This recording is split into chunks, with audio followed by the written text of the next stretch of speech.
Well, boys and girls, this is Wildman Willis here, and I'm doing a review of WWE's latest pay-per-view, Payback. Guess what? With as cruddy as a build-up they had for the show, this pay-per-view was very, very good. I was shocked how good it was. So we're going to start off with the U.S. title match that started off first. We had Chris Jericho versus Kevin Owens. The match started off kind of slow, but once both men start getting their groove in the match, it was a pretty decent back and forth match. Shocking enough, Chris Jericho won the U.S. title. So he's going over to SmackDown. And I know his tour for his band is going to start soon, so I don't know how long he's going to keep that U.S. title. Maybe he'll drop it the next night to somebody. I have no idea, but we'll see what's going on with that. But all in all, it was a pretty good match. And we'll see what they're going to do with Kevin Owens on SmackDown later on and with Chris Jericho. The next match was the Cruiserweight title match. Austin Aries versus Neville. Pretty good match. Back and forth. Austin Aries is just gold in the ring. So is Neville, playing off the crowd as a bad guy. This is the best thing they did with Neville, was turn him into a bad guy. It works out pretty well for him and his look.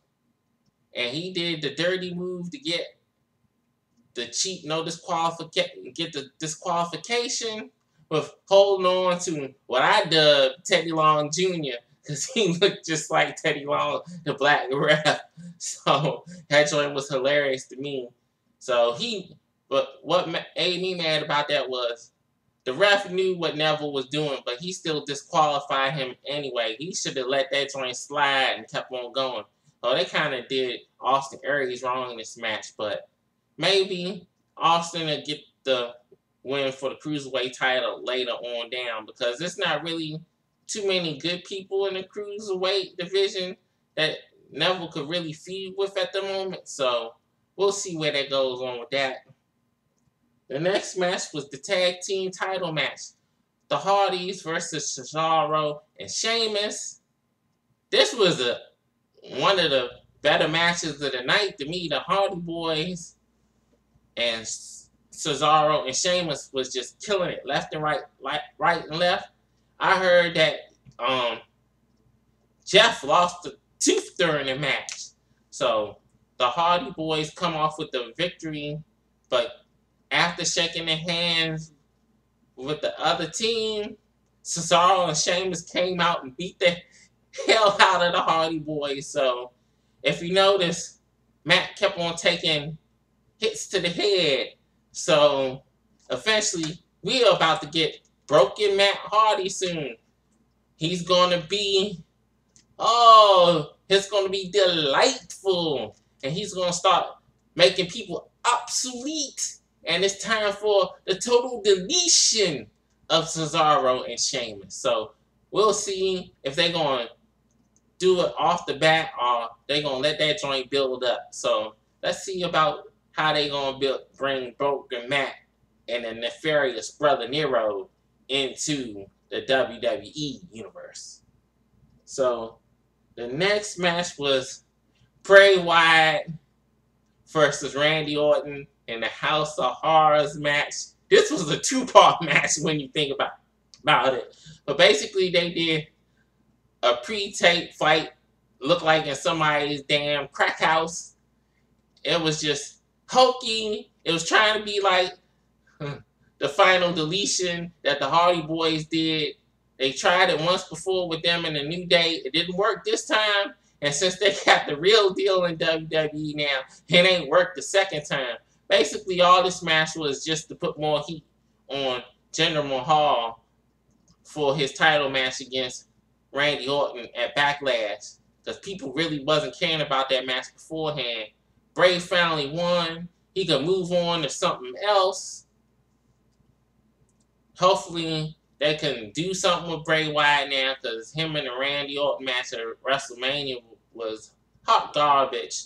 So, hopefully Bray can move on to bigger, better things. Hopefully he'll start feuding with Finn Balor. We'll see after Finn beats Miz at one of the pay-per-views. I guess they're just going to set up their SummerSlam match or something. I don't know. We'll see. So, we had Samoa Joe versus Seth Rollins. It was a okay match. I don't know if Joe was scared to actually hit Seth in his legs hard enough so he don't mess up his knee. I don't know, because it seemed like Joe was kind of cautious with him at times. So, but Seth Rollins pulled out the win with the cheapy move, I call it. So their feud is hardly over with. So maybe once Rollins' knee get a little bit stronger, they can have a better match. It wasn't a bad match. I know these two performers could do a lot better in the ring. I think they kind of screwed up with Seth. So, oh yeah, in between, almost forgot about something. The women's title match. We had Alexa Bliss versus Bayley. Of course, we all know, once they announced that Bayley was in her hometown, she was going to bound to lose. And that's exactly what happened. So, Alexa Bliss then had both women's titles since she then came up on the main roster. So, that's a good accomplishment for her. I think they kind of messed up with Bayley's character with the way she won the title in the first place, with Sasha helping her out. So hopefully this will be the way that Sasha is going to turn on Bayley. We'll see what's going to happen Monday night. But that DDT that Bliss hit Bayley with will look wicked. And Alexa Bliss just knows her character. And since her and Bayley had some good matches in NXT, they gelled pretty well in the ring in this match too. She was better in this match than when she wrestled Naomi that time, because that match wasn't all that great. I don't think they had good chemistry in that match. So her, Bayley, and Alexa Bliss should probably have a rematch later down the line. Maybe at SummerSlam or something like that. Not unless if they're going to put the belt on Sasha at the next Raw pay-per-view. But we'll see. And then we had the main event of the night. We had Roman Reigns versus Braun Strowman.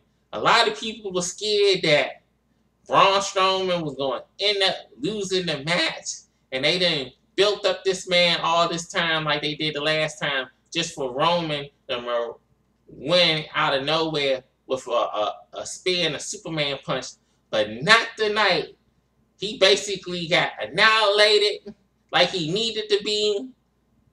The fans were chanting, "Thank you, Strowman." I was happy. A lot of Strowman fans was happy. Roman Reigns needs to take a couple of L's. Maybe he just need to go away for a couple months, because for real, to be honest with you, he really does have go away heat. When you got the fans saying, "You deserve it. You deserve it." And Strowman is supposed to be the heel going into the match. But when the match ends, you got the fans chanting, "Thank you, Strowman." Even when he was beating the hell out of Roman Reigns at the end of the match, and they was trying to make him get sympathy from the crowd, it didn't work. The fans were just happy to see Roman Reigns get his ass whipped just right after he beat The Undertaker, which nobody wanted to see him beat Undertaker anyway. So hopefully this lead to Braun fighting Brock Lesnar down the line. Maybe, I don't think at Extreme Rules. Hopefully that's a SummerSlam match. Please save that joint for SummerSlam. So, and if you watch Talking Smack, Strowman tried to go after Roman again, but Roman luckily ducked. But he was still lit up.